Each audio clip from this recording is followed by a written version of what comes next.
c'est une salle remplie de crânes, de mes fourmis. Qu'est-ce qui leur passe par la tête?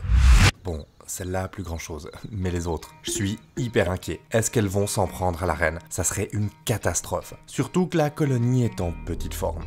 Alors bon, j'ai plein d'espèces de fourmis différentes chez moi, et ça se passe rarement comme prévu. Cette année, j'ai eu mon lot d'urgence à gérer. Une colonie a décidé de se faire la malle, une autre a décidé de mettre à mort ses soldats, une autre a son nid qui se fend. Heureusement, c'est plus stressant que dangereux, et mes colonies se portent bien. Enfin, la plupart. Parfois, il y a des problèmes plus graves. Par exemple, chez les énormes Camponotus liniperda. Depuis le début, c'est l'ascenseur émotionnel. Je crois qu'elles vont bien, et paf, la reine dévore ses ouvrières. Je crois que c'est réglé, et paf, il y a des acariens qui menacent la colonie. Je me dis que ça peut pas être pire, et paf, je trouve des ouvrières paralysées. Bref, c'est l'enfer, je vous en parlerai bientôt. C'est pour dire qu'on n'est jamais à l'abri d'un revirement de situation incompréhensible, parfois catastrophique. Et c'est bien ce qui s'est passé avec mes 2 colonies de Tetramorium dont on va parler aujourd'hui. Il va falloir se pencher sur ce problème et on va même devoir tenter une adoption d'une fourmi d'une autre colonie pour essayer d'améliorer tout ça. Le risque avec une colonie qui stocke des crânes, c'est que cette ouvrière pourrait se faire massacrer. Quand on s'occupe d'être vivant, les choses peuvent aller très vite. Le pire scénario, le décès soudain de la reine, c'est arrivé pendant l'hiver à ma première colonie de Tetramorium sans raison apparente. Et j'ai pas envie de revivre ça avec ma 2e colonie. Normalement, c'est une espèce avec un développement explosif et qui se glisse par la moindre faille de mes setups. Mais là, le développement semble être complètement à l'arrêt avec cette 2e colonie. Pour comparer, voilà en 2018, puis en 2020. Et entre 2021 et 2022, c'est pas normal. En fait, le couvain apparaît et disparaît. Et avec ça, la colonie s'agrandit pas. Et je parle même pas de la collection de crânes de leurs propres sœurs, mais une chose à la fois. Alors reprenons depuis le début. Quand ma colonie vivait dans des tubes, elle se portait à merveille. C'est un setup rudimentaire, mais il y a tout ce qu'il faut. Et regardez-les s'entasser. Impressionnant, non? Elles aiment se sentir confinées. Bon, moi je voyais plus la reine, mais l'important c'était que mes aventurières se portent bien. En 2020, je les ai déménagées dans ce magnifique nid. Tout en douceur. Ça leur a pris 2 semaines et c'était trop bien de les voir crapahuter dans ces galeries. J'étais hyper fan et j'ai enfin pu revoir la reine. J'étais soulagé qu'elle soit en vie. En 2021, après l'hiver, alors que je le savais pas encore, les problèmes ont commencé.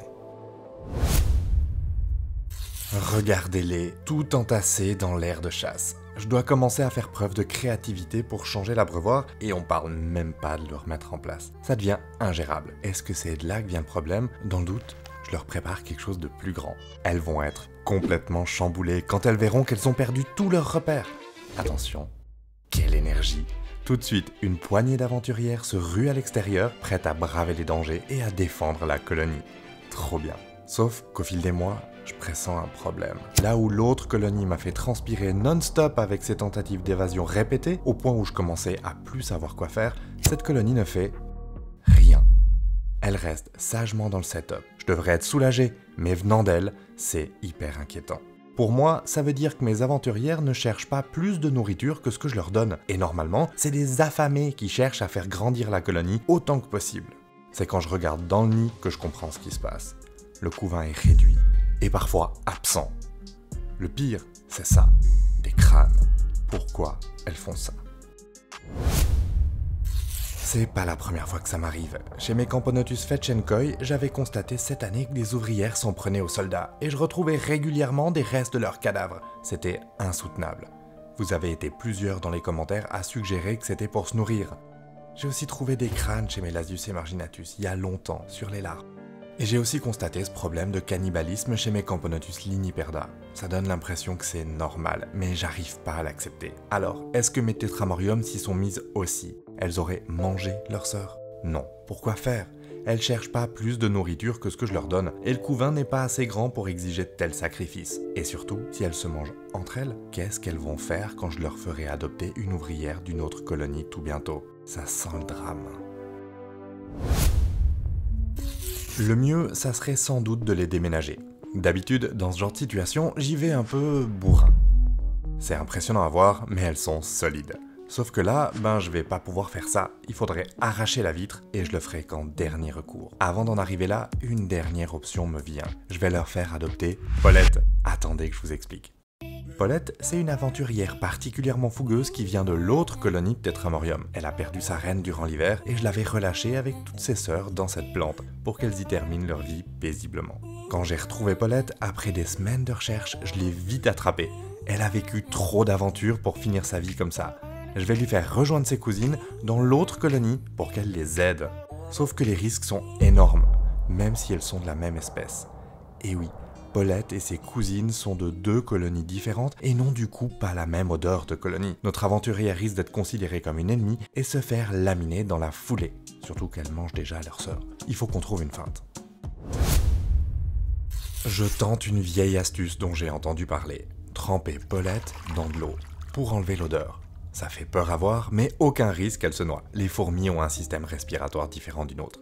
Elle est toute déboussolée, alors je lui laisse quelques instants pour récupérer de ce bain forcé avant de la prendre avec moi et de la basculer chez ses cousines. La tension monte. Tout de suite, une gardienne vient voir qui est cette nouvelle arrivante. Elle est méfiante et immobilise tout de suite Paulette. Oh non, et d'autres s'approchent, elle va se faire éliminer. Vite, il faut la sortir de là. Bon, j'ai fait quelque chose de faux, on va recommencer. Cette fois, je trempe d'abord notre aventurière dans du liquide sucré et après dans l'eau. Oh là là, j'espère que cette fois ça va aller. Paulette se promène sans encombre. Quand tout à coup, elle se fait interpeller. C'est le moment de vérité. Plusieurs de ses cousines se demandent ce qui se passe. Elles reconnaissent pas cette odeur. Elles trouvent ça étrange. Elles échangent des coups d'antenne et la laissent filer. Je suis soulagé. Est-ce que c'est la bonne? Non. Un nouveau groupe arrête Paulette. Décidément, elle laisse rien passer. Est-ce que c'est la fin? Et Paulette arrive à les convaincre de ses bonnes intentions. Elle vient en amie pour aider ses cousines mal en point. La colonie semble convaincue. Ouf. Maintenant, Paulette va pouvoir découvrir ce nouveau monde et réfléchir à ce qu'elle peut faire pour aider. Les chances de succès étaient infimes et je sais pas si la colonie va pas changer d'avis dans les jours à venir. Franchement, le faites pas. C'était vraiment une mesure désespérée avec Paulette. Et maintenant, il me reste plus qu'à croiser les doigts. Et si ça marche pas, je serai obligé de déménager tout le monde.